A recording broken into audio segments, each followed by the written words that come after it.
for best indie game, but that was about cancer, wasn't it? My This Dragon Cancer That's or the My one. Dragon Cancer. The guy's young son Yeah. died, right? Yeah. Not played that. I don't know if either of you saw the post from Ninja Theory on Instagram, saying celebrating 6 years since Senua's Sacrifice came out. It's been 6 years for them to get Senua's Saga made. Yeah. What's this game? How long is this game? Hello, and we are live. If you don't know by now, I doubt you'll ever know me. I won't win a Grammy and won't win a Tony. Hello, we are Pixel Pints. In the celebration of, 30 years since the birth of hip hop? KRS-One, 50 years. Yeah, of course it is. KRS-One, one of my favourite rap artists. We are the only global podcast that talks about two things that we enjoy, which is good beer and video games. There are some other people who do this, but they're all in the US and no one cares about them really, even though they probably get higher viewing numbers than we do. I am your disembodied head who was not here last week because I was on vacation, also known as holiday, in Portugal, not the bit that was on fire. We are not here to promote drinking. Please drink responsibly. Any beers or brews we might be talking about aren't sponsoring us, and neither are any video games because I've probably said that all publishers are evil or variations on that theme at some point in future. You can follow us on social media for the time being on Twitter, because I refuse to call it X, even though that platform is an absolute dumpster fire right now. At Pixel_Pints, and on Instagram, where I may just set up a Threads account at Pixel Pints Pod. Yay! I embellished the Very intro good. a bit, but I thought I managed quite well. Very snappy. It's very vacation-y like. Vacation-y like. Yes, so I spent 7 days sitting on a rooftop sun lounging area next to an infinity pool drinking cocktails, so that was fun. Mainly watching, I don't know how much you guys know about Portugal, but it's a very Catholic country. So if you go to the room and turn the TV on, the first 4 channels were all about the papal visit. All day. It's very Every day. So yes, they love themselves some Pope in Portugal. Sounds like almost sounded like orange juice. Like, you like the pulp? Yeah. I like the pulp. The beer was all right. The main lager out there, Sagres, not so good. Super Bock, that was good. Much smoother, bit hoppier. But then I came back and I had to go back to work. That was painful. Anyway, that's enough about me, because I thought that since no one else, I'd just get it out there myself this time. Evan, how are things in Japan? good. Been Great. catching up on some. And to Mitch, we don't have time. There's like 8 people on this podcast. Their cameras aren't on.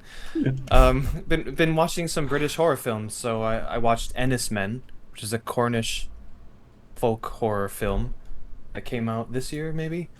And I'm in the middle of. Man, what is it called? It's so Were they good. actually It's from were they actually speaking in Cornish? In which case, even I wouldn't understand what the hell they're saying. It's a very artsy film, so there's barely any talking. Okay. I liked it, but my patience was stretched a bit. And then the other one is The Blood on Satan's Claw, which is a 1971 British horror film. It takes place in like 18th century. It's another folklore or folk horror film. And then the other one was the Killing List, which is a more modern folk horror film, which was quite good. You guys make some good lots of folk horror. I love that stuff. I need to look up a film to see if you know what it is, and whether or not you've seen it. And I've not seen it in a long time, but it's very good. Mitch, how are things in LA? Things are okay. Had some extra days off last week, and I ended up using them to throw off my entire sleep schedule. So this week was whack. But actually, this week was one of those weeks where, I don't know if you ever had this, where you felt the week felt like it went fast, but you did a ton of stuff. and it's just exhausting all at the same time. Yes, absolutely. For some reason, I was like yesterday, two days ago, I was like Thursday, and I was like, I thought it was Tuesday. It was the craziest thing. But then I was also like, I'm really tired and I'm really busy. But anyway, I'm good. I watched the Mario movie. It's bad. First time. It's real bad. Yeah. It's just how are people? What? I saw some people say like this is a good movie, and I'm like, no, it's actually utter garbage. To be honest, the plot is awful, and the whole theme of "don't give up" is so stupid. I know it's meant to be a kids movie. It's very simple. I bet you Nintendo was like, keep it simple, no underlying themes of anything but, friendship and never give up. Yeah, it just like it's the weirdest thing with the whole concept of like he gets there and all of a sudden it's like, oh, Peach, we got to go get an army, and then go back to the castle, and that's basically the entire plot. That's not very much of a plot. It is. And then everyone wants to fuck Peach. What is up with that? Everyone's like, you mean like the Toads? No, it's like no, it's like the whole film for Bowser's like, oh, I want Peach to be my girl, and then it's like Mario's like, oh, I want Peach to be my girl, and it's like, and then Peach is her own independent woman, which is great. I love that, but like it comes off so much like cringe. Yeah. Pretty much. It tells children, yeah, you like that pretty girl over there at school? Yeah, make her yours. Well, you saying that, there was a really weird thing. We had the Women's World Cup on in the background earlier on when my wife and I were doing some cleaning, and the adverts came on during halftime. Tinder was advertising during the halftime break in the Women's World Cup. Weird. I mean, that's weird. Yeah. I mean, so set up your from a seasonal fling to something more real. All it takes is to swipe left or swipe right, whichever way you need to swipe. Whichever way you want to swipe that way. But I just found that really weird that Tinder are now advertising on mainstream channels and during major sporting events. Yeah, that was an odd one. Oh yeah. As an aside, it wasn't followed by an advert for contraception, by the way. Okay, that would have been all right. Good. It's not like the TV shows where I've seen in America where you've got or porn addiction. You've got police chasing after African Americans, followed by a advert for home security systems. It's all synergy in a very morbid and racist way. In Japan, there's several dating apps. One is called Tapuru. It's like Tapple. It's a portmanteau of something. I don't know what it is, but there's a jingle, and I was kind of like humming it one day, and then my wife was like, "How do you know that jingle for Tapple?" And I was like, "Oh, they keep serving me ads on YouTube." I'm like, "Why are they serving you those ads?" I was like, "I don't know." I'm like, "Wait a minute, how do you know it?" Like, touche. And then she left. So hopefully she comes back tomorrow. She said she's coming back tomorrow. Until then, though. I do worry about the insidious nature of advertising, particularly some of the stuff I've seen from the States. Particularly some of the quasi-racist stuff that I referred to earlier. It's really bad. But they do similar things here. They'll show dramas about murder, and then the first advert will be about very sure home cover. This person's been brutally murdered in their own home. Ad break. We're going on holiday soon. Oh, didn't the neighbours 2 doors down get broken into? Yes, they did. And it's fucking hell. I don't know. I'm getting more and more disillusioned with humanity, particularly when you see some. I don't know why I did this, and I shouldn't have done, because the kind of outpouring of humanity that I've seen around what happened on Maui just got completely degraded in my eyes by some of the horrible shit that people are saying on social media, saying it's about the climate catastrophe that we're going through is because of gay people, and Jesus hates them, and that's why God is blighting us with plagues and stuff and weather events. So it's nothing to do with man-made climate change, which basically every single scientist not funded by the oil and gas industry is in agreement of. It's because of gay people. In times like these, drink a beer, forget your troubles. Talk about video games. Talk about video games. What else can you do? But I watched The Inside Job last night, drunk.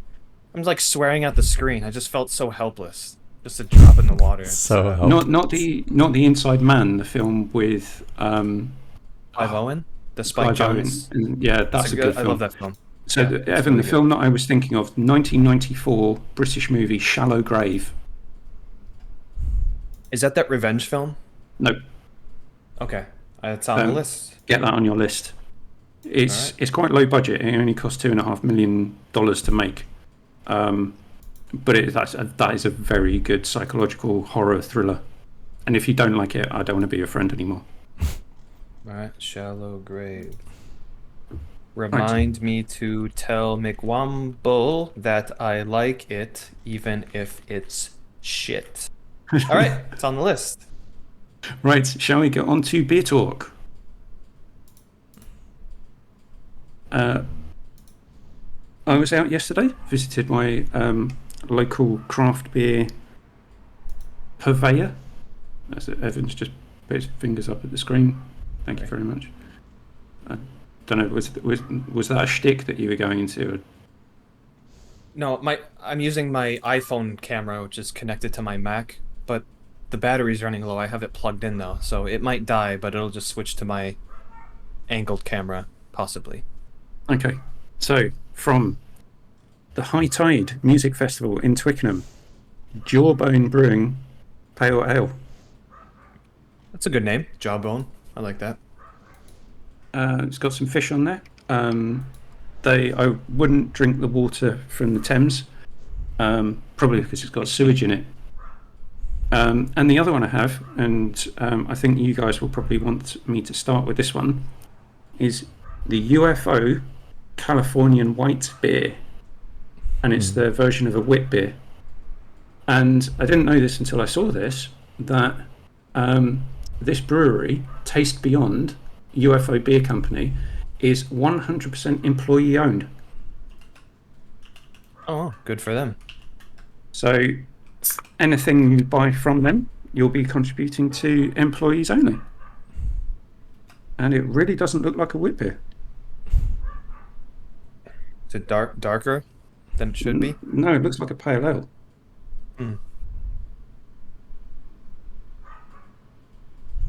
Oh yeah, I mean it does seem a bit darker. It did prominently say made with orange peel on the can. I did see. California orange peel. Come on. California oranges. The allegedly. No, I won't go there. Saying something about beating their kids with a bag of oranges. What? Have you not heard? It doesn't leave bruises. Yeah, allegedly. Allegedly. Yeah, there was oh god, I can't remember the American singer who allegedly beat his kids with a bag of oranges. It's not. I know it says a style, a wit style. It's not a wit beer to me at all. It's more a kind of pale ale flavoured with a very, very slight hint of orange, but you're not getting that kind of cardamom-y, heady wit beer flavour that you would normally get from a wit. It's nice enough, 5.1%. I could easily drink one. If someone gave me another one, I'd say thank you, but I wouldn't be rushing back for another one. Evan, it's late at night for you, so Kirin Ishiban Shibori. Yeah, I do have one special beer. So from, what was it, 2 weeks ago, I talked about how I visited the Sony Plateau, written SONI, in fucking hell, Nara, which is just south of Osaka. Where the deer are. Wedged between. Is that the place where the deer? Yeah, and they bow if you want to give them the senbei crackers, they'll bow because they're used to it, and they wait for the lights. They wait at the lights and cross with humans at the crosswalk, or the zebra crossing, as you might say. It's a very strange place. Home to the second largest Buddha statue in Japan and the largest wooden structure in the world, which houses the Buddha statue. It's quite a beautiful place. But this is Yoroi. So this is from the Sony Plateau Brewing in Nara. And this is an alt, which means old in German, I believe. It's just an old style of ale. And so it pours... Okay, with the light on it, it looks like a bit ambery. It's more copper colored than anything. And it's okay. I've had a bit of it throughout our lengthy conversation of social issues and all these things connected to video games.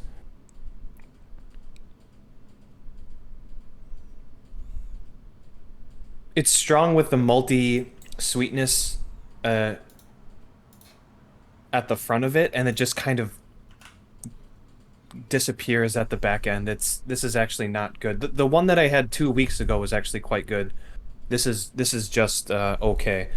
I'm not familiar with alt style at all, so maybe this is what it tastes like, but it's okay. But after this, I'm going to switch to Ichiban Shibori. That's what the other one looks like. That looks more like a wit beer to me. Mm. Yeah.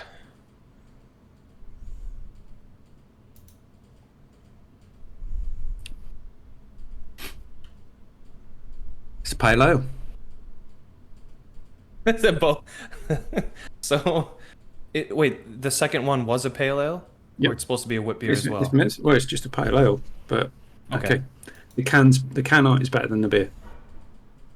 Mm. However, if I was drinking that at a music festival, I would be very impressed. I mean, it kind of looks like someone who looked at the art for the Yellow Submarine had a inspiration a bit. Every now and then I'll buy a beer because I like the art, and then I realize, like, oh, they put all of their effort into money the can into art. the marketing because they knew if the can looked good, someone would buy it.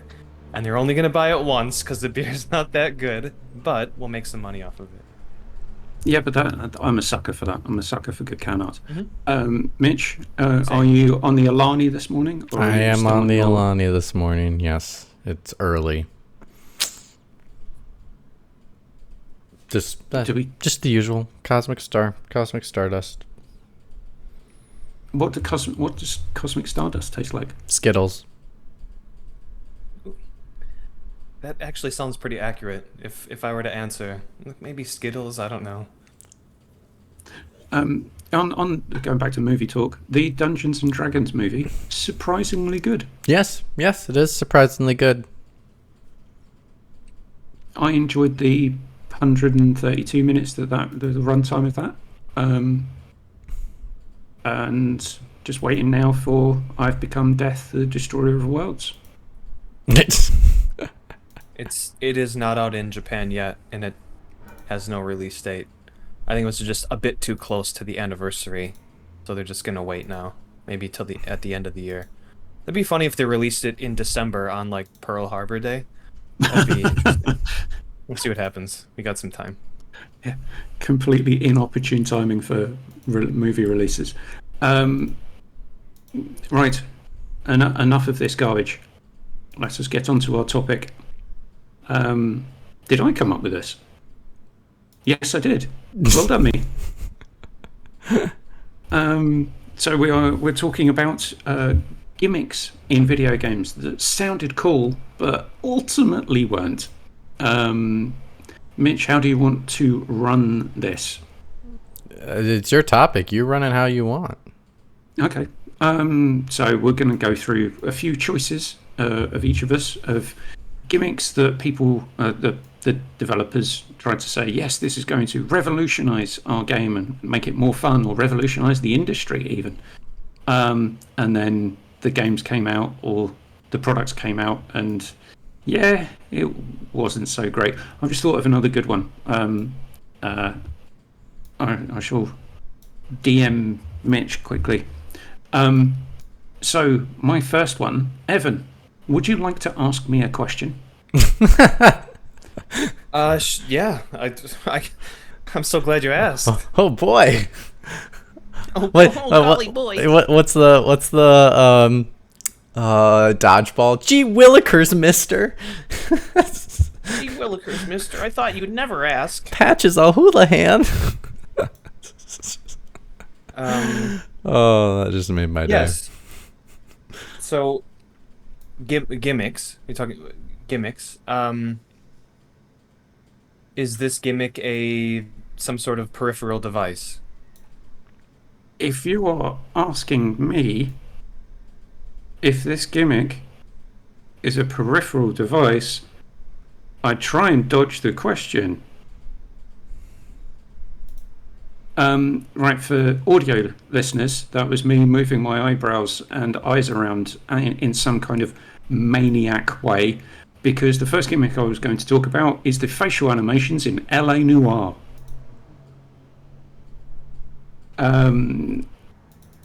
The developers, Team Bondi, made a lot about how integral the motion capture was for this game. And I need to get this out of the way, I really like LA Noire as a game. One thing I find completely jarring is the interrogation sequences where you ask people questions and they contort their face into absolutely insane angles to try and articulate whether or not they were lying, or I can't remember the other elements that you could do. The other thing that I found about it was it was somewhat confusing, because sometimes the motions would be somewhat more muted, so someone could just shuffle their eyes to the left or the right, and you're meant to confer from that they're lying.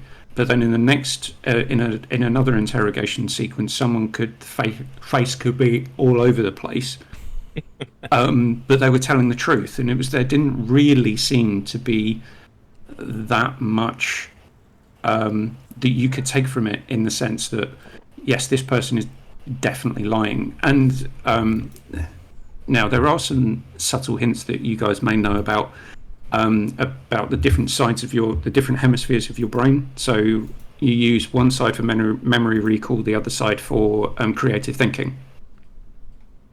So if you ask someone a question, and I may have this swapped around the wrong way, because obviously your hemispheres work on opposite sides. So if someone looks up and to the left,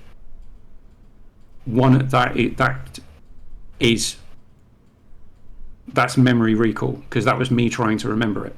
Mm-hmm. I do it all the time. If someone looks up and to the right, they're accessing the creative memory side of their brain, so they could be lying to you, but it doesn't necessarily mean they are lying. It could just be that they're embellishing the truth.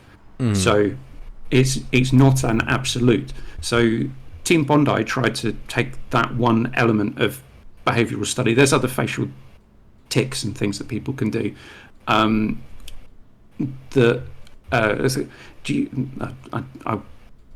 you guys want to know about the left-sided lean? Sure.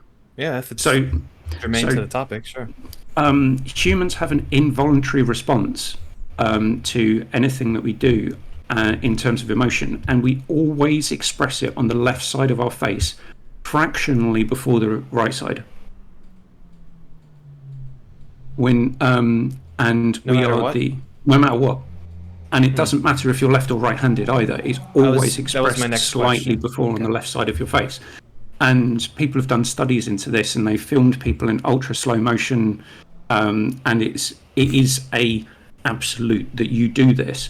And Evan, would you like to have a guess at the two animals in the animal kingdom that can recognise the left-sided lean and human emotions? Dolphins.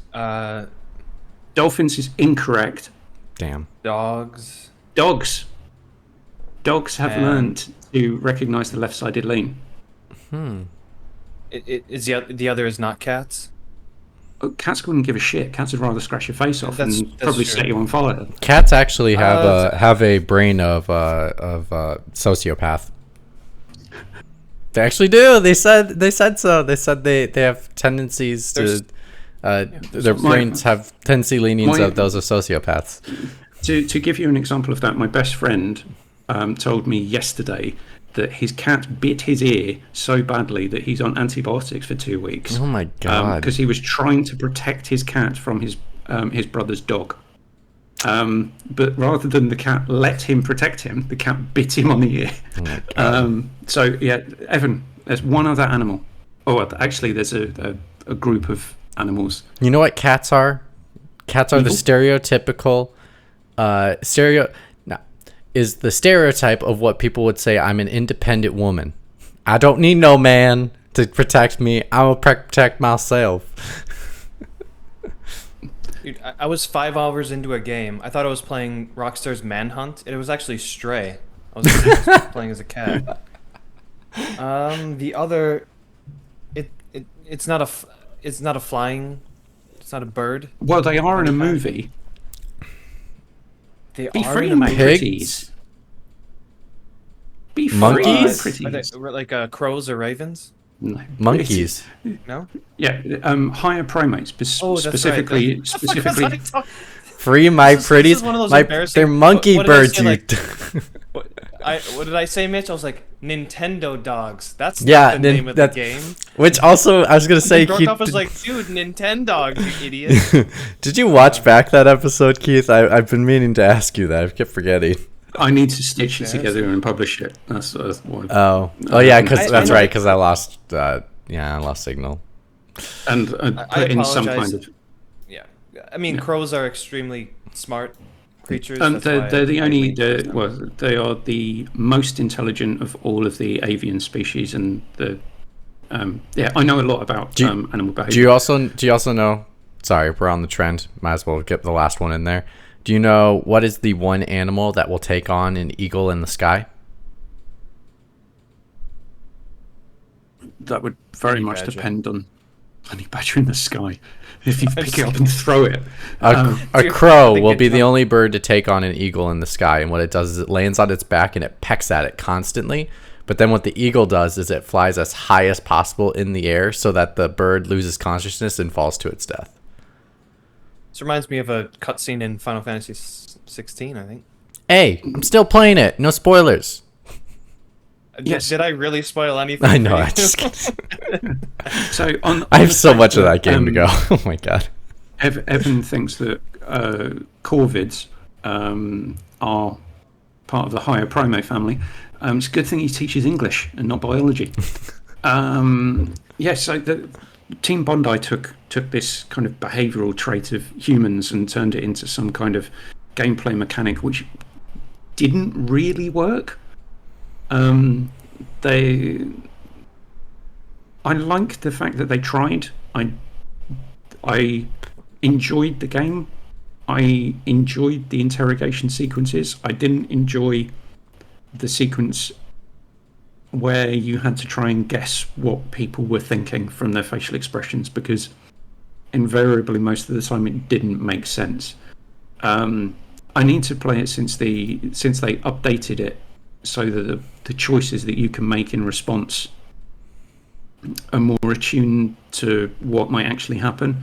Because sometimes I think there was the accuse one, which could be like Cole.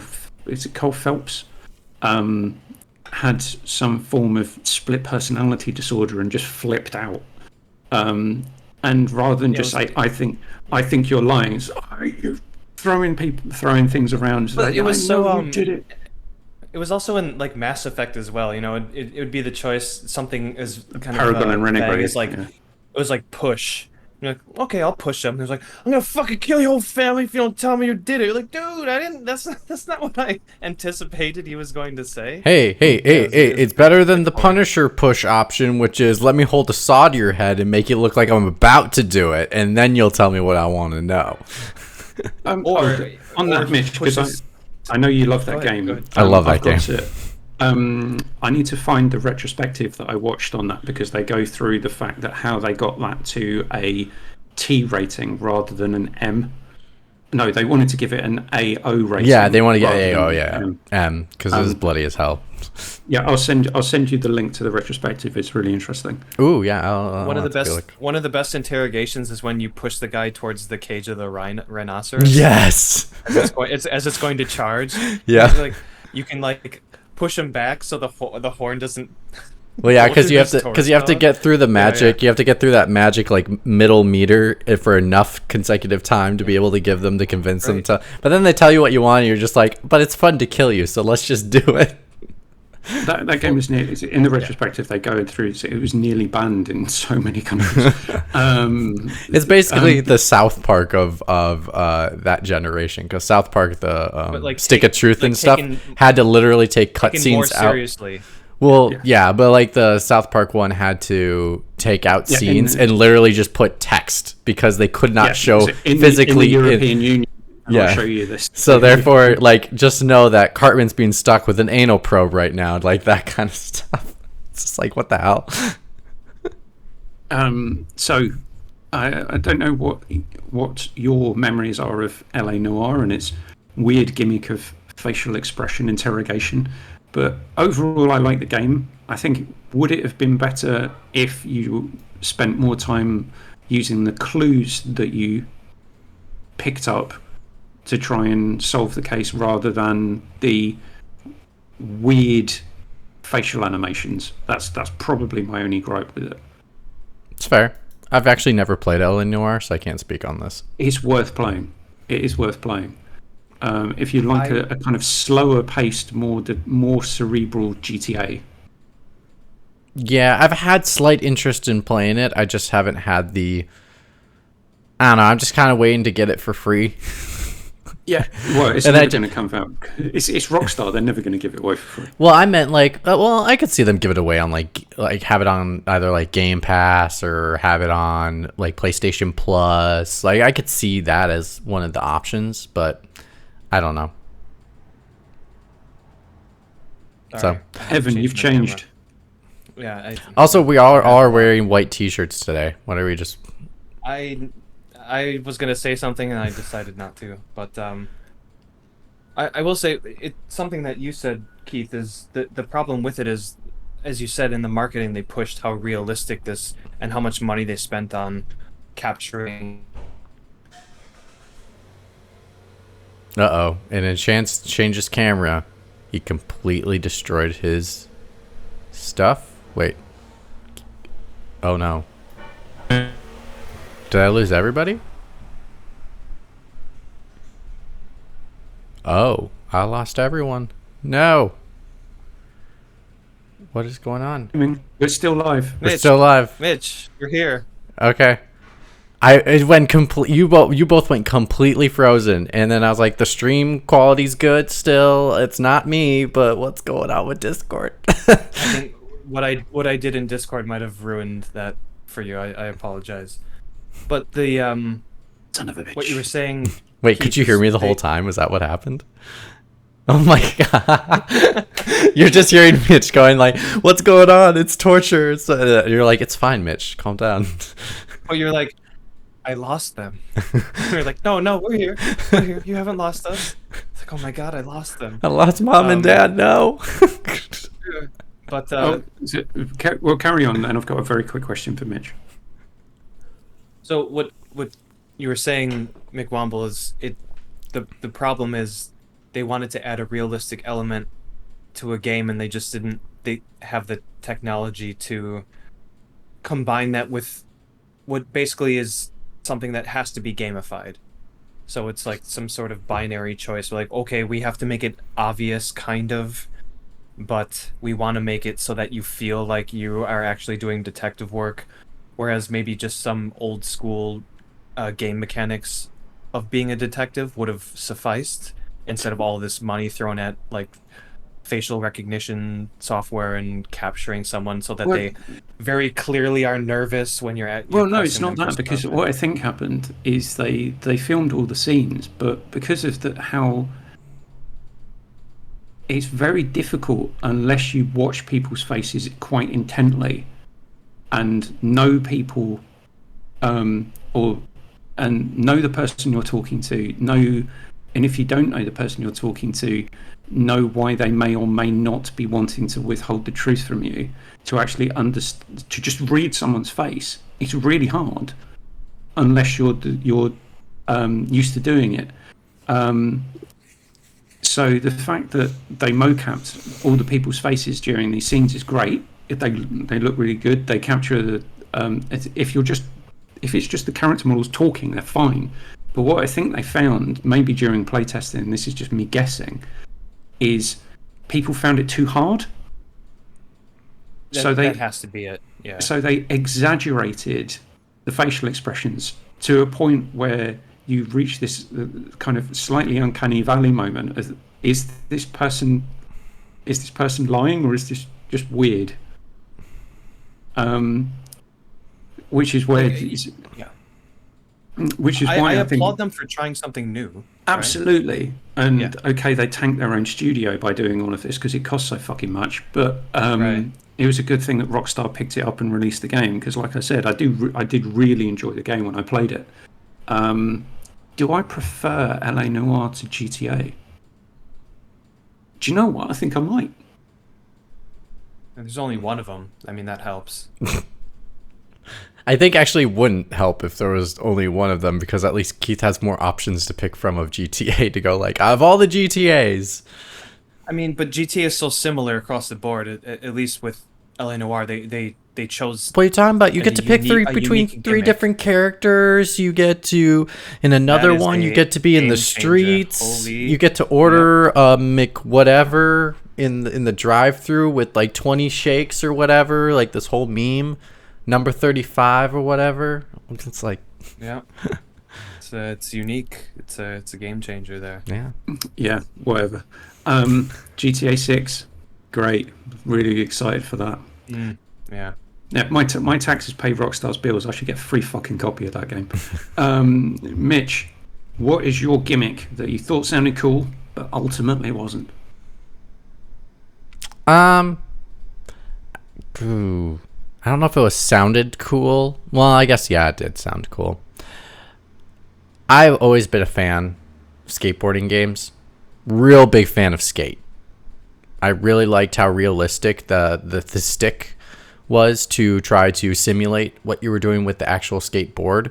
I used to skateboard back in high school, and I remember with my friends, we would literally play Skate for hours because we skateboarded. And so I'm not as good as my friends at that time. But like to know of like what the moves are and to try to do them with flicking the stick, it felt more real than ever before. And then we got a game came out, guys, called Tony Hawk Ride, which actually featured a physical skateboard. And I thought, okay, this might actually work, because there is concepts of like having a physical board that could help with mitigating some of the stuff with either stick or button presses. So this is the Guitar Hero of the skateboarding world, right? Probably, I don't know. Yeah, it was done by Activision, so why not? Yeah. Was it? It was done by Activision. So, okay. So yeah, I'm picking. And there were videos of Tony Hawk actually using it. Yeah, and other skateboarders, many skateboarders. In this trailer that we're having up on the stream right now for our audio listeners, it does feature Tony Hawk and a bunch of professional skateboarders trying out the actual peripheral.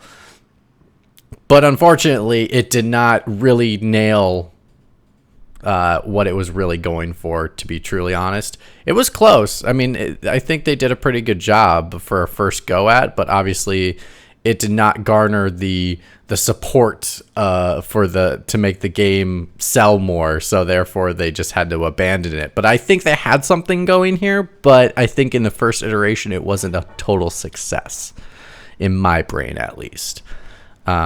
I think there's some issues on it. They tried to put like little sensors on part of the board so you could tell about hand placement and stuff like that. But the thing about skateboarding is like it's not a perfect science in regards to your hand placement on a board.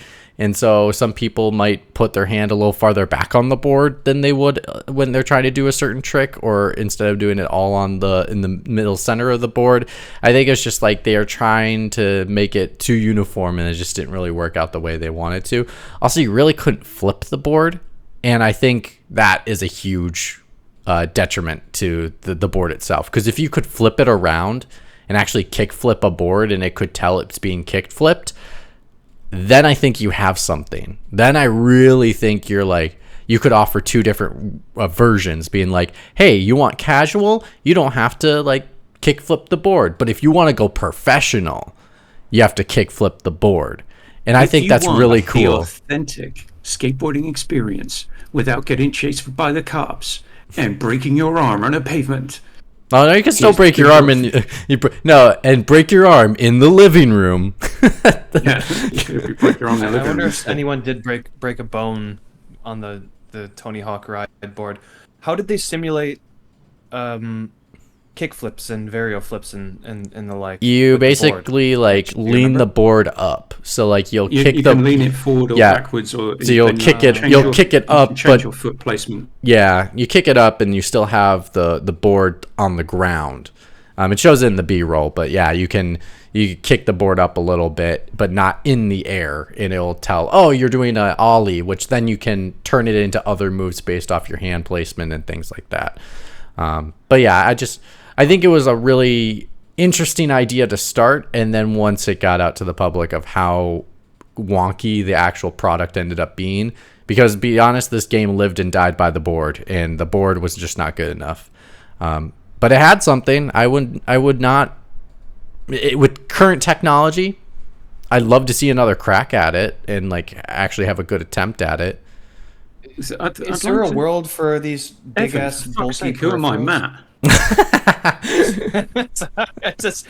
I'm sorry. It's all the coincidence. There's nothing drawing me towards this moment you're about to speak. I step on it. Please. The thing about peripherals is that, like you were saying, Mitch, people need to understand that it's a game, not the real thing. Mm-hmm. So I remember absolutely dominating all of my in-laws. I mean, on the Wii, on Wii Sports, because I knew it was a game. It's not real. So they're all standing up doing swings on the tennis and things like that, and I just sat down on the other side of the room going, Yep. Just like bowling, like just like people are real positions to like swing back and stuff, and you're just like, yep, flick. It's a game. It's not and people are saying, how are you so good at this? It's like, because I've realised it's a game. It's not the real thing. By you doing all of these kind of standing up and swinging your arm, the game doesn't care. All you're doing is extra movement. Oh, I love the video of the guy inventing the perfect bowl, the perfect bowling game machine where you just put your Wii remote in and you click a button, it'll swing you a perfect game every time based on the swing trajectory. Someone made that? Yes. Okay, so they figured out exactly what you need to do with the so remote. I'm so sorry, Keith, and I'm sorry to Evan that you can't talk about this now, because now that you bring it up, this is my second one already. You kind of segued into my second one, which is the Nintendo Wii. Which specifically I'm going walking gimmick, stationary gimmick. Yeah, I was like, it's Nintendo, you know, maybe they could pull. I mean, they always have something unique, but sometimes they in ways they pull off quite geniusly. Like for example, for me, I love the what is it called, the vibration, what do you call it? Oh Jesus, Rumble, HD Rumble. I think it's fantastic. I really do. And it's I can't say this because it's insider info, but let's just say it's not as good as haptic feedback. Am I right? No, I can't say anything about that. But I just love that technology. That and haptic feedback are amazing technology. because of how advanced it was. And I recalled they showed when I got my Switch for the first time, one of the things they did was like, oh, you can have it simulate having marbles in your hand, and it really did feel like I had a marble moving in my hand. It was phenomenal. I love that. So sometimes they have a serious hit on their hands. This one I was like, yeah, but I really think it just made their game so rudimentary in regards to what they could do that extremely limited them. But let's just say the nail in the coffin was Miyamoto playing Wii Music. Wii Music, yes. Can we just say how trash that was? How many pairs of wireless headphones does Evan have? Dude, I saw your reaction, McWomble. Just for people who are just listening, when I switched my my Bluetooth earphones, he was just like, "Why the fuck do you have two?" I saw it written on his face. It's very long. So I got an ear infection. Yeah, it's ear infection. He had to get different kind of headphones. The doctor recommended that I don't put anything in my ear, so these weren't charged, and this it uses the bones in your head to vibrate to listen to receive sound rather than have it directly in your ear. Ooh. So that's what I use over these the AirPods. How's the only reason I use my AirPods how's the quality on them? Lost. Oh, they're good, and they're way better. The reason is I was using these all day for online classes, and they died, so I had to switch over to my AirPods. But I've basically switched over to using these because it doesn't go directly in your ear. Oh, the ear infection I had was absolutely awful. I'll have to ask you to send me a link because I'm kind of curious on those. So next, are you going to be using a throat mic? Oh my god. Okay. Let's. I mean, I don't smoke anymore. Wii Music, guys. Wii Music. Stay on top. Sorry. Miyamoto looking like he can play the trumpet is not Miyamoto. Actually, not Miyamoto. It was someone else. But like some guy playing, like looking like he's blowing on the Switch controller, the Wii controller. It's such trash. Like this is. It's so nostalgic because it reminds me of those very awkward E3 stage presentation moments, right? Because this is one of them. Everyone remembers this. Remember the guy in the drums with the Wiimotes, and he's using the Wii balance board to play the bass part of the drum, the kick. Dude, Miyamoto after this, he must have gone. Jeff Bridges in Iron Man. Tony Stark built us in a cave with scraps, just like ripping everyone to shreds. And what just happened? I'm guessing it was great. Seeing this reminds me of the line from, if we're going to do film lines, Steve McQueen in The Magnificent Seven. I once knew a guy who jumped into a whole mess of cactus. Why did he do that? It seemed like a good idea at the time. And you cannot go back. I mean, it's just like it's such utter garbage, and I think it led to so much. The fact that the technology was not good enough that they had to build in the Wii Motion Plus to at least get decent motion in their games, especially for Skyward Sword. It just shows how mediocre the technology was to try to implement into a console, and how gimmicky it really is.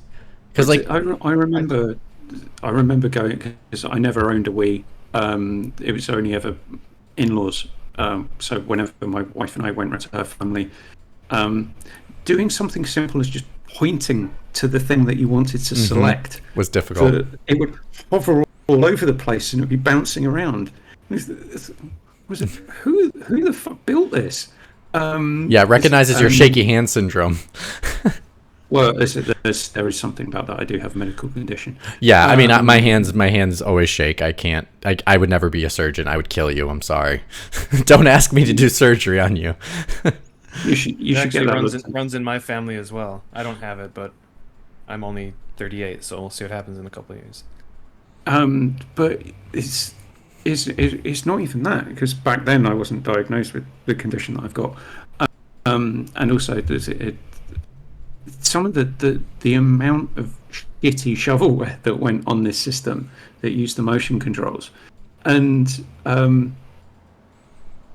I know it was a phenomenon at the time, but it's just so basic, and it's because of the motion controls and all of this that we ended up with the bloody Kinect. Because Microsoft went, oh my god, the Wii, everyone loves motion controls. What can we do? Oh, let's make the Kinect. And that was a piece of shit as well. That was going to be on my list as well, but the Wii ended up taking it. So I think the other component too is when you look back at the Wii, how many of that games really needed the motion controls? If you look at their first party software, that didn't include like the Wii Music, the Wii Sports, like their tentpole franchises, the Marios, the Zeldas, all that kind of stuff. How many actually needed that to function as a game and be great? Because if you talk to me and like I look back, Super Mario Galaxy does not need the Wiimote.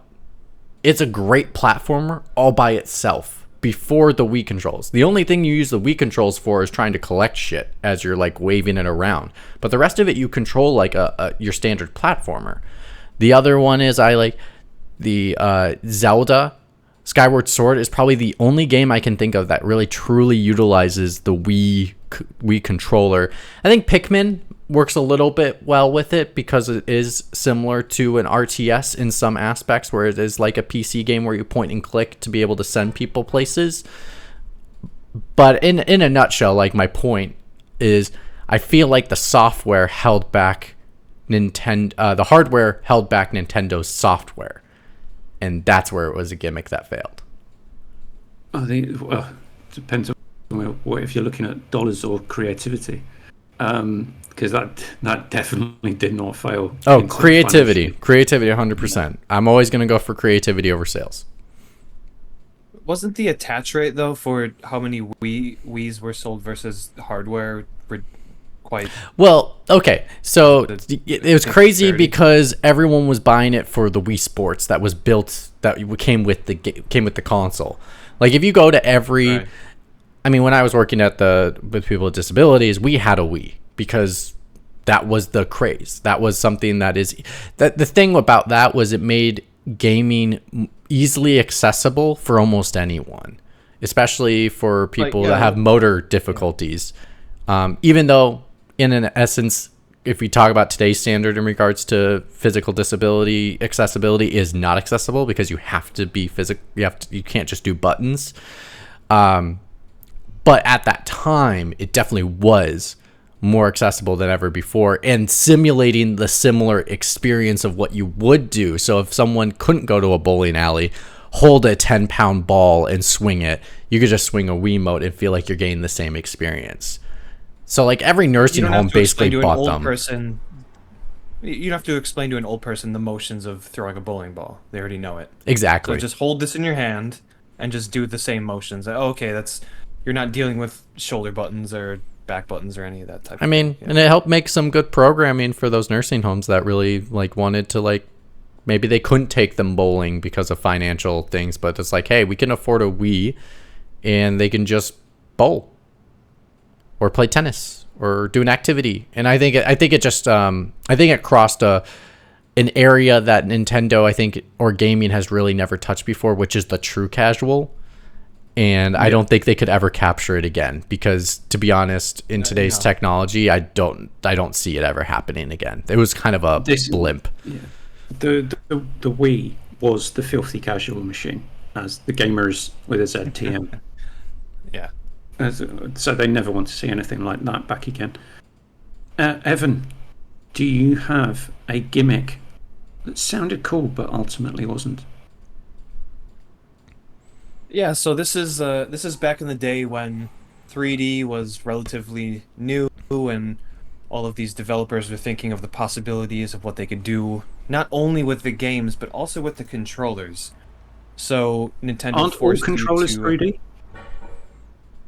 You can't have a 2D controller. I'm talking about at I'm just fucking with you. Sorry. I know. Okay. Yeah, thank you. I mean, yeah. I was away for a week. I need to get my fill. Keep it. Pile on. The N64, you had the Rumble Pack, and I don't know actually which came first, but I think there was companies looking at the idea of having a controller that you could attach Which things came into. first, the Rumble Pack or the N64 controller? Yeah, I mean that's the classic philosophical conversation, right? Yeah. I think that's the first time someone has said such a thing. And one of these things, this build up is so shit, by the way, is the Dreamcast's peripheral for Seaman. And actually, Seaman as a game itself is a gimmick. So, the Sega Dreamcast game Seaman, the idea was that this is after the Tamagotchi craze. By the way, Mick Womble, did that hit the UK? Yes, it did. It did? Okay. Yes. So the idea of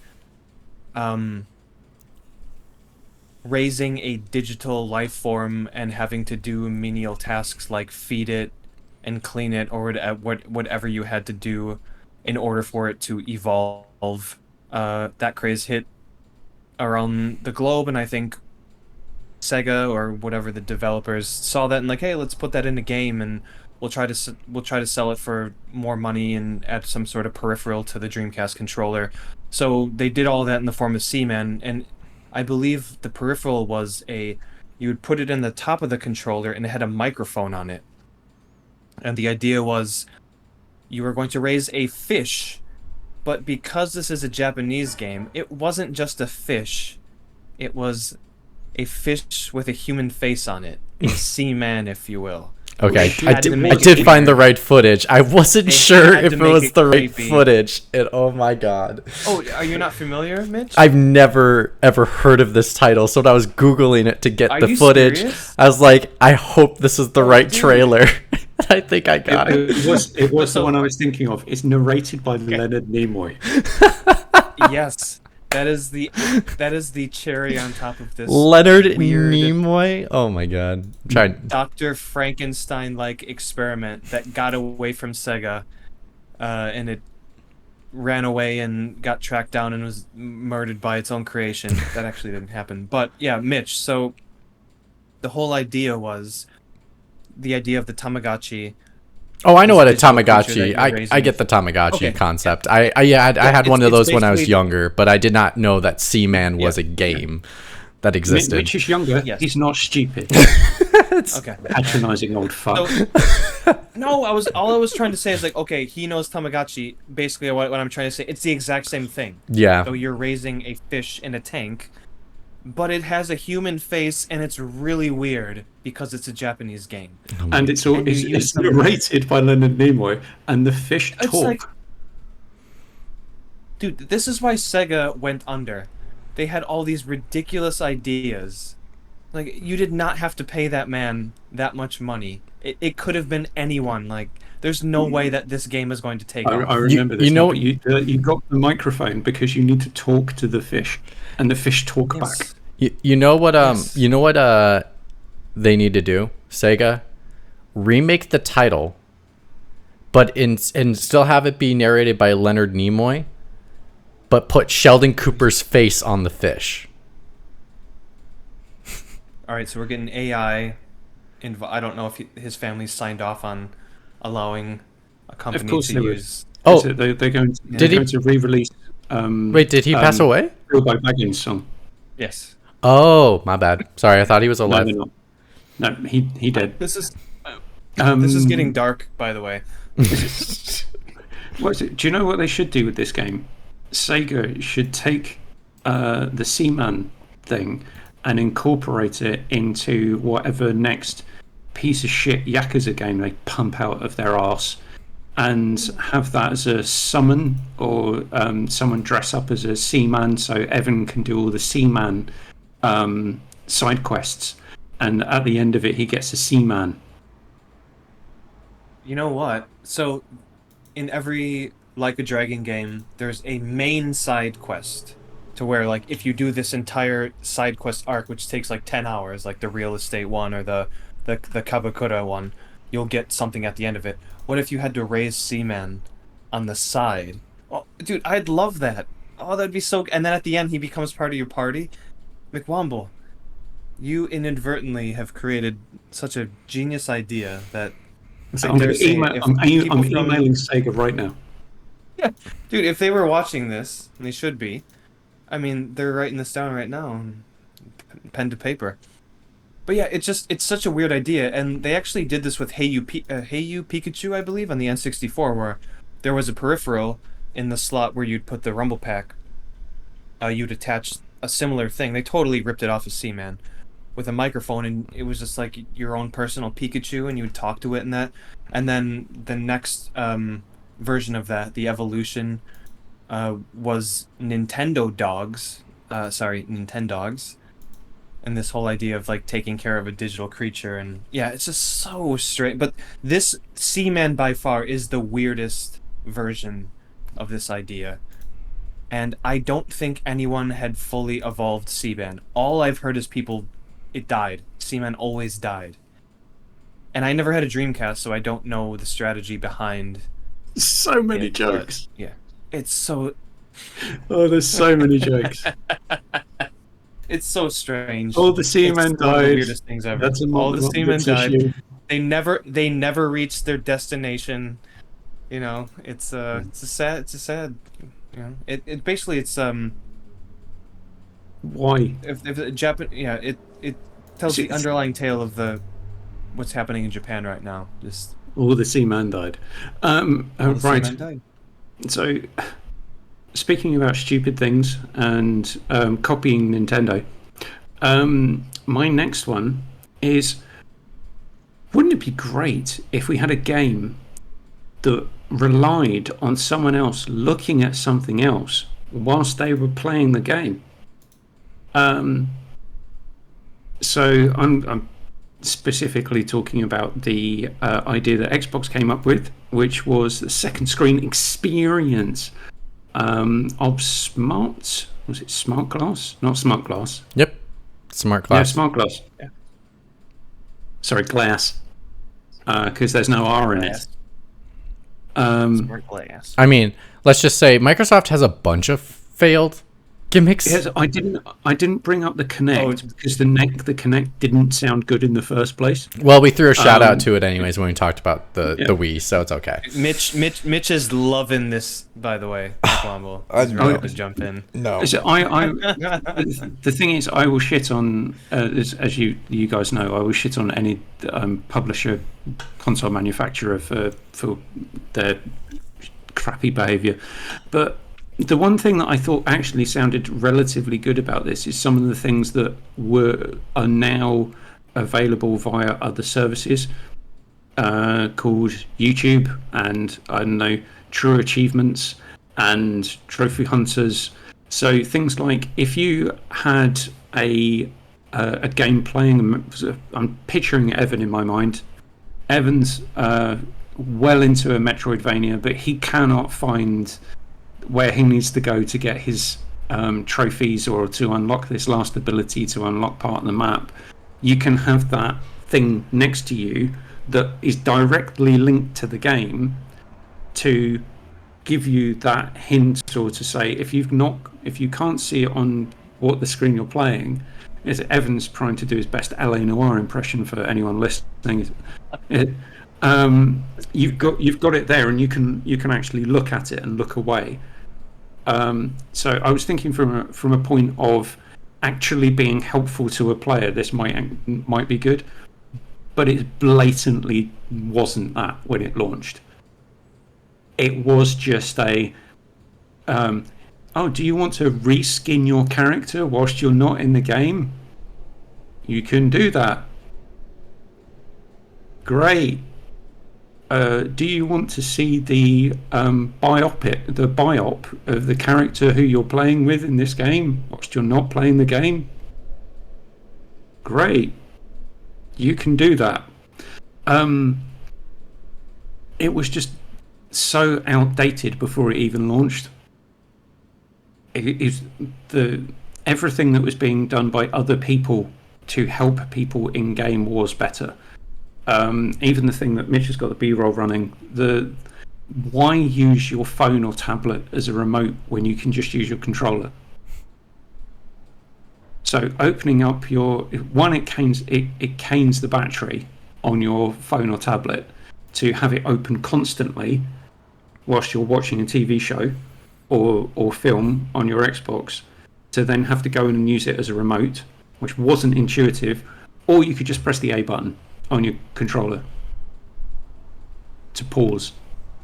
Is it all the stuff that they tried to shoehorn in was just done better elsewhere already? But I think if they had really honed into trying to make what is now the Xbox app, if they could bring some of the functionality of what Smart Glass was intended to do to the Xbox app, I would be more impressed with the Xbox app, especially since you can't even buy games on the fucking Xbox app, whereas you can on the PlayStation one. So you can request to install the game off the Xbox app on your phone, but you can't actually buy it. You have to log into Xbox on your online through your browser. What?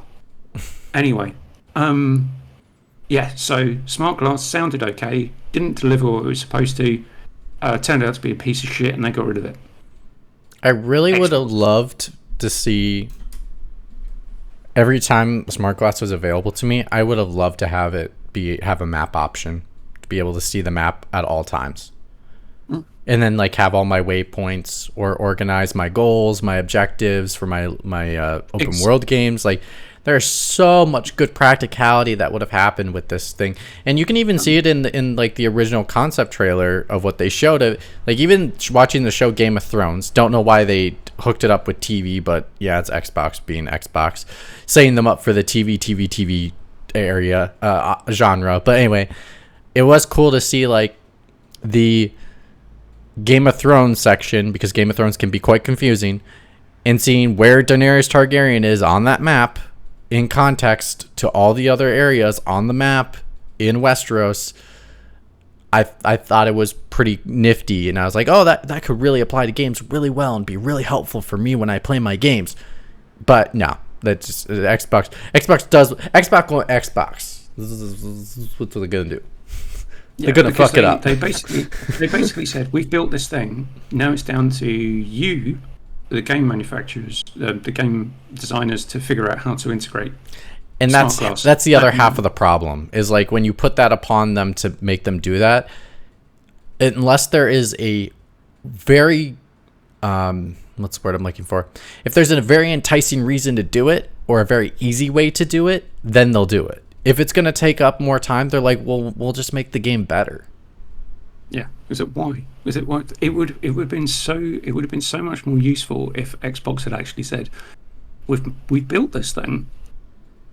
Why don't we make a small division, we can afford it for fuck's sake, of people who are going to take the biggest first party and third party games and make sure we integrate this in some way.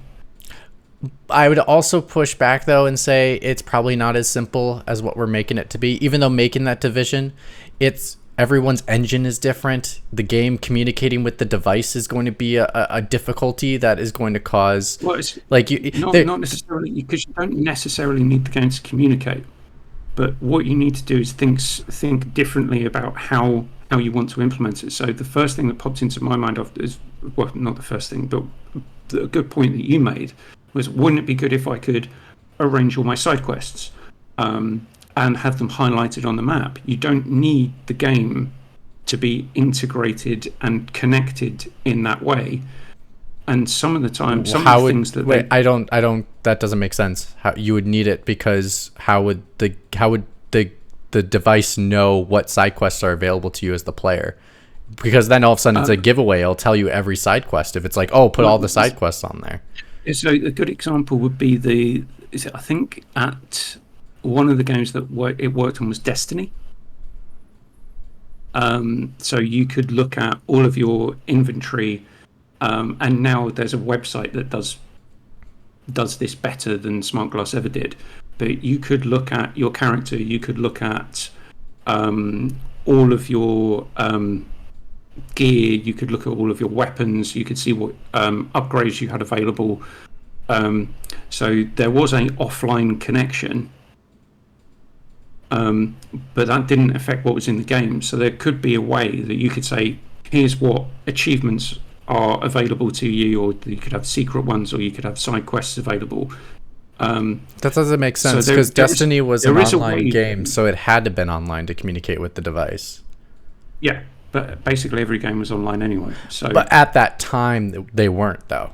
There was a lot of single-player games that weren't online or had to have a connection to connect, because that would be if they're Smart Glass, then they would have to put onto the actual game that an internet connection would be required to use Smart Glass, which then would be a hiccup to there.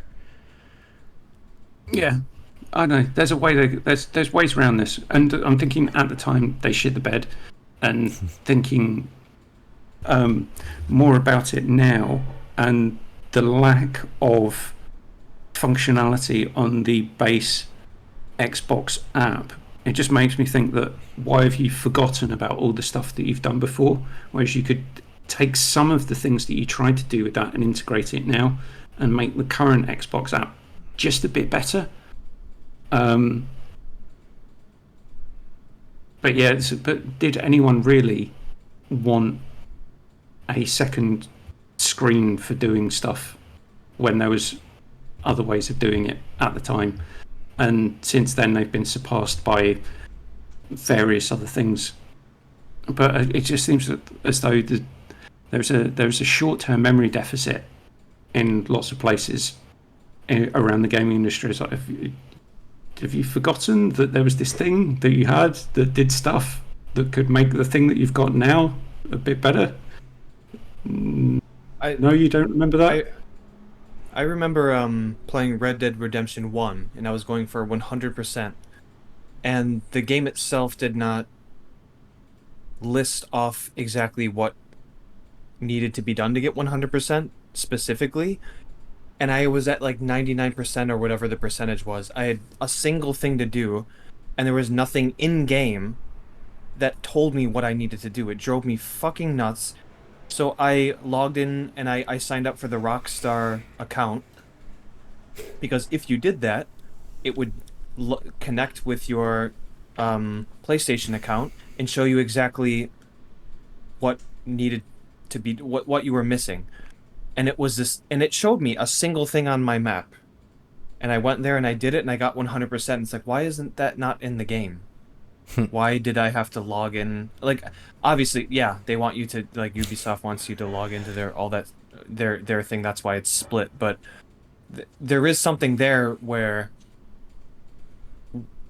can't I have some sort of separate screen where in Breath of the Wild or Tears of the Kingdom, where instead of someone making an interactive map, a fan making an interactive map, where I have to like check off all of the shrines that I've done so that I know exactly what I'm doing, instead of looking at a map and looking at my map on the game and trying to put them together one by one to see which shrines I'm missing. Evan, isn't there a way for me to do that? I'm sorry, Evan. I'm sorry. You're asking Nintendo, of all the console manufacturers and publishers and developers, to put accessibility in their games? That's too much. That's too much. I'm not saying that it's going to happen. But Evan, that's already standard on other games. You just leave Nintendo out of this. It's clearly not the right one to talk about. Right. No, but well, I'm saying that they should. They're not going to. Oh, they're not going to. I think they're laughable. I think they're going to be like maybe another 3 more years before I ever see them implement any accessibility into their titles. But like, once I logged into that Rockstar account and like, oh, it like linked with the data in my game, and I could see what I had done. It had the checklist for everything. I'm like, well, why isn't this in my menu? And I think like Smart Glass was trying to, not necessarily like in their marketing, solve this issue, but it is something that I would like to have that doesn't require me to sign in or log into some sort of separate account. It would be nice to have things That's fair. But at the connected. time, I think, yeah, that probably was a thing. Nowadays, it's no longer That was a a thing. long time ago. Yeah, I don't really see that issue happening anymore, which is good. Like you can, for like PSN Pro or Power Picks and PSN Platinum or their trophy stuff, you can link your PSN account so that it logs your PlayStation trophy information, so that instead of doing stuff where you're switching between or in and out of the game to look at your what's left on your Platinum trophy list, you can have a checkbox on your second screen, which is what Smart Glass was, I guess, trying to do, pretending that no one had like a computer next to them or a phone. Yeah. So I get that type of thing, and that's helpful because the idea of and I know that PlayStation does this, where you could like lock your trophies and clip it to the side of your screen when you're playing, but that's just not something that people are going to do, and it looks weird and it feels invasive, and it's just nice to have a second screen because everyone has a second screen now. So it would be nice to have something where it's like, look, I get the idea of like the PlayStation cards. It's like, hey, like if it's up to the developers, but you can click on a trophy and it's going to walk you through what you need to do to get it, but like that's not necessarily what everyone's going to do. It adds more work for developers to do all that individual stuff. But it would be nice if there was some easier way to like, look, I have my trophy guide on my screen. It's linked to my PlayStation profile. But I guess these are all solved problems by fans, right? That PlayStation or Nintendo or Xbox is like, oh, they figured it out. We don't have to do anything. I mean, anymore. Why add our own? I mean, I get what you're saying. I think, it's just up to the developer to make it very clear of how to achieve what you need to be achieved. That's just on them. And like, if they can't figure it out, then yes, it's up to fans to solve the solution.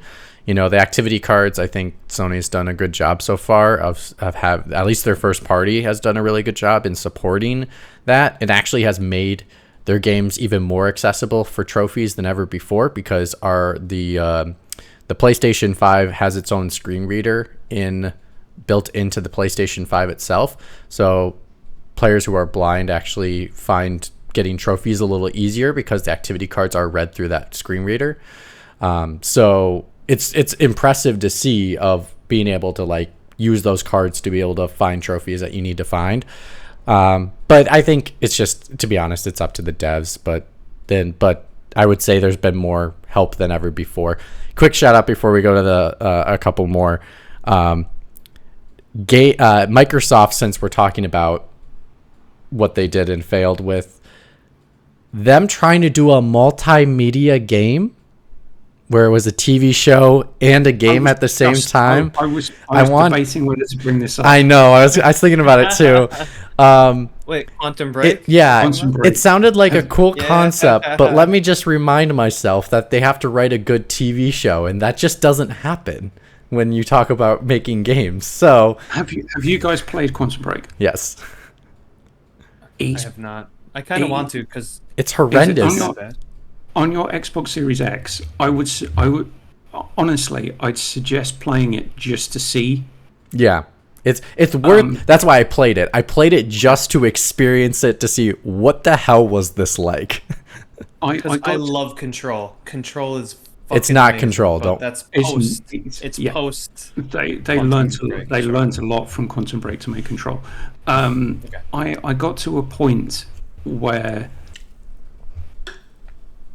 I was confused by why are you doing this? Mm-hmm. And then I got to a point in the game with a particularly annoying boss fight, and I just thought, I don't care anymore, and just uninstalled. Yep. I didn't finish it. No, I didn't either. But the show element was bad. Was so bad. The show element was bad. It was low budget. Yep. Even though they had some very famous actors in it, but I think they spent all of the money on the actors and not on the script writers. Well, the tricky part is, like, if you combine those medias together, you're basically doubling your budget. Because, like, to make a good game, it still costs a lot of money. And to be able to make a good TV show, it costs a lot of money. So like the only thing I can think of is you'd have to take an existing show that can be on its own and then just build it into the game as like a additional like contextual experience. If they could have done this at the height of the X-Files, that would have been great. And make a detective John Wick. Not John Wick. Alan Wake. Yeah, so if they could have done something like that with the X-Files, or done a spin-off TV show of Alan Wake that was good. Yep. That would have been the perfect time to do it, because you can have Lance Reddick in a video game and it'd be good. Well, it's called now you Horizon. can't. Rest in peace. Well, it still exists. So Horizon Zero Dawn and Horizon Forbidden West, you can have Lance Reddick in and it'd be good. And well, Destiny. He also was in the Resident Evil TV show. Ugh. Yeah, the Resident Evil TV show. Ugh. That was a real bad one. Yeah. I think I got through 2 episodes of that before this is shit. Wait until you get season finale. It's awful. But having this kind of split experience, there was another game that did it as well. It was an alien invasion game. Oh, they had a TV show and it was linked to a game. Oh, that's going to bug the hell out of me. Yeah, but Quantum Break. The actors they had in it were good, but the implementation of the dual medium media experience definitely not. There is nothing that was added from having 15 minutes or 20 odd minutes of TV show in my video game. I would like to see them try, like a company to try it again and do it better, because I think you could. I think it's achievable. Do you know who loves elongated narrative approaches in between sections of mediocre gameplay? Hideo Kojima. Yeah. He wouldn't do this. Speaking of which, my next very gimmicky idea is from Hideo Kojima in the form of Boktai. Mitch, do you know of Boktai? I don't recognize the term, but I played Death Stranding. Okay, which also has kind of a gimmicky... No, it's the first Strand game. Sorry. I apologize. The first Strand game. One and only Strand game. But Boktai was a series created by Hideo Kojima, is published by Konami. The first game came out on the Game Boy Advance. I actually never played it. Oh, Boktai. Oh, sorry. I clicked the wrong video. I thought we were talking about Death Stranding because you talked about Hideo Kojima. You confused me. I apologize for all this Seaman Boktai confusion. I apologize for all of it. Actually, I didn't know this, but apparently the subtitle is "The Sun Is in Your Hand." Yeah. It's quite unnecessary. Yeah. But or maybe it is. So it's basically explaining what the game is. So there was a built-in solar sensor in the cartridge itself that stuck out from the Game Boy Advance. That it was a game about killing vampires, basically. So what you had to do was the game that I was thinking of, Oh. which was a video game that had a linked TV show. Sorry for stepping on your lines, but you did it to me. No. Fucking deal with it. Yeah, who am I? Matt? What are you doing? What are you doing here? He hasn't seen Matt in a while. He needs to get out his tendencies somewhere. Yeah, Matt, please come back. Where are you hiding? Matt, come back so we can interrupt you. Underground. Yeah, please come back, but say nothing. And the second you're about to say something, we're gonna stomp all over it. Yeah. So the idea was that, and this is such a gimmick. It's such a Kojima idea. In order to play the game efficiently, you had to play it in sunlight. So part of the game was you were finding coffins and dragging them out into the sunlight, but you actually had to be outside in direct sunlight. Artificial sunlight from a light would not work. Oh. on the sensor of the game. I thought you were going to say for a second you had to play in sunlight, as in during the hours of daylight in the time zone that you were in. Dude, anything goes with Kojima. That you could throw anything at me and I'd be like, oh yeah, he probably thought of that. He actually did think of a game that if you died, the disc or whatever the format was would be unplayable and you had to buy a new disc again to take another crack at the game. That was one of his ideas, by the way. Oh my god. I don't know how much he thought people would pay for said disc. Basically, One disc, one game over. Do you know who I think would love that idea? Strauss Zelnick. And he's going to do it for GTA 6. well, if you sell the game for $1, then maybe. Depends on how hard it is. The cost of producing physical media, it's like, what a fucking nightmare. But anyways, Someone just has like, I've never beaten the game and I bought 300 copies. it's like, dude, I don't have any more. You fucking suck at this game. Stop playing it. You keep coming to my store. I don't have any more copies. Yeah, so in order to kill the vampires, you'd have to go out in direct sunlight to do it, and I guess technically you could do it without the sunlight, but it made the game much, much harder. And it's one of those ideas that Kojima would think of where I get it, you're trying to think of something outside of the confines of what video games are, but it just doesn't work. And the biggest hurdle for this was that the Game Boy Advance screen was not backlit. So when you went out into the fucking sun, you couldn't see what the fuck you were doing. You couldn't see the fucking screen. So the whole idea fell apart. Well, they're showing basically unplayable in direct sunlight. Wait, but they're showing the game playable on the SP, which did have backlight. I think originally it was for the Game Boy Advance. Well, I mean, a Game Boy Advance is playable for SP. Same thing. It's just the device was a backlit device. Right, the SP was backlit, but the game came out before the SP? before the SP. Oh, because So this trailer, you this had is an a issue- this is a trailer for the game, and it has an SP in the trailer. Ooh, you know what? This is quite embarrassing. I'm sweating right now. I might be 2003 is when wrong. the game came out. So, when did the SP come When out? did the Oh, that is the question. Do you know? I Do might you know have to what? retreat back I'm into just my cave. I'm just going to go with Evan and say Hideo Kojima is a pretentious wanker. Go ahead.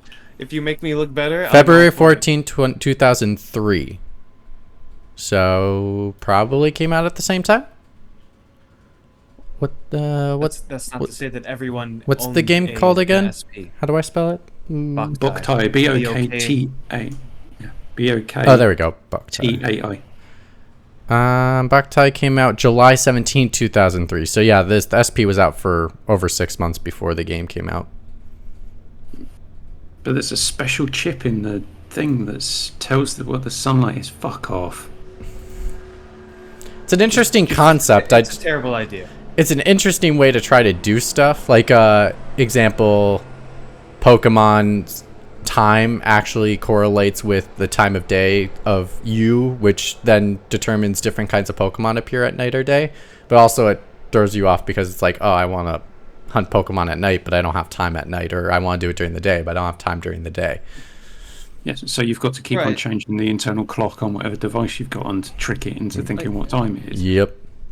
Right. Yeah, like, I appreciate the idea, but just like McWomble was saying with the facial features and reading someone's facial features while you're interrogating them in LA Noire, some things need to be gamified and just don't extend past that to a certain degree, and just having to be outside to kill the vampires in Game Boy Advance game is just not something that needs to happen. You know what it needs, Evan? Look.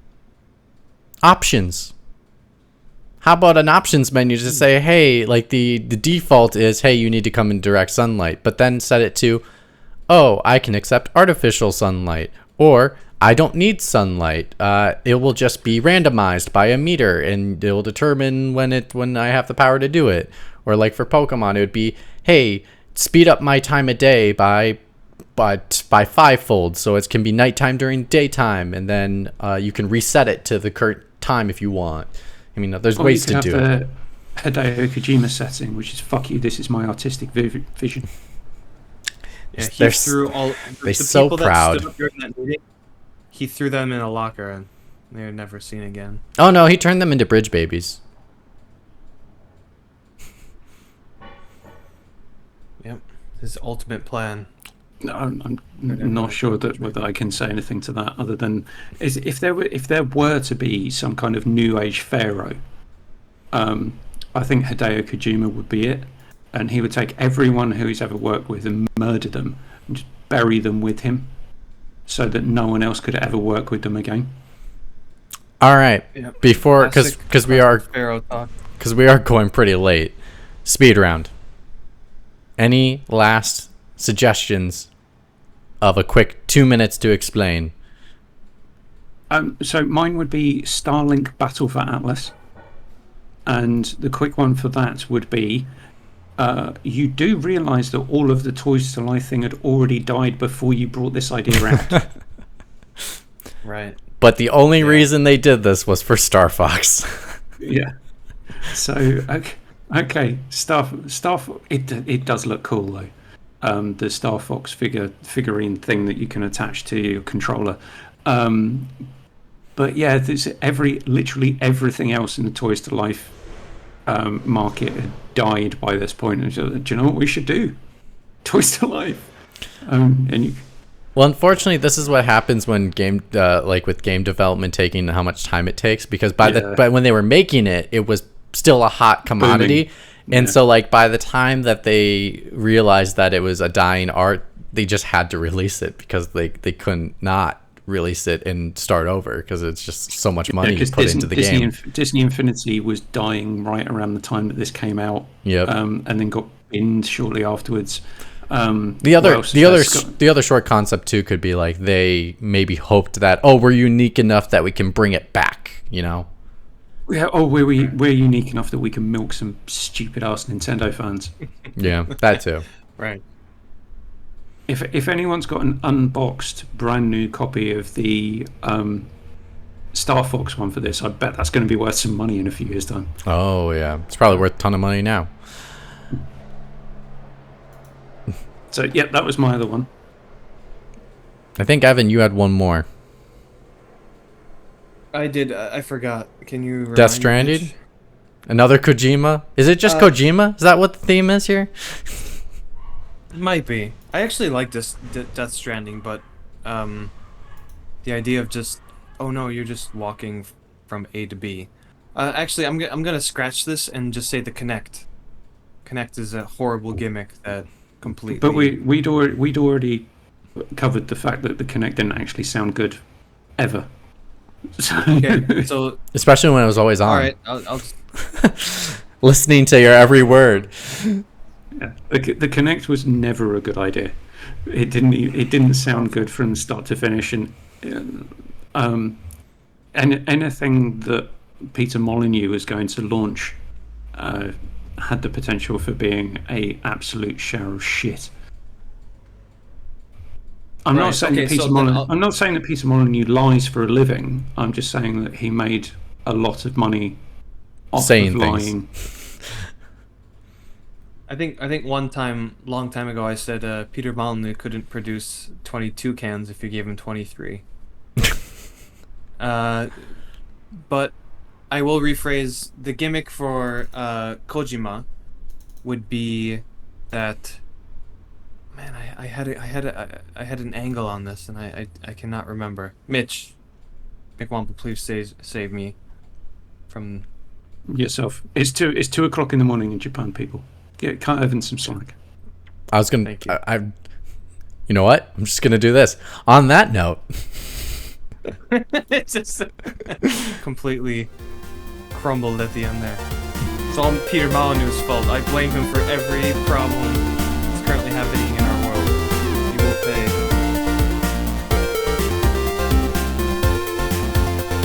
What has he done recently, by the way?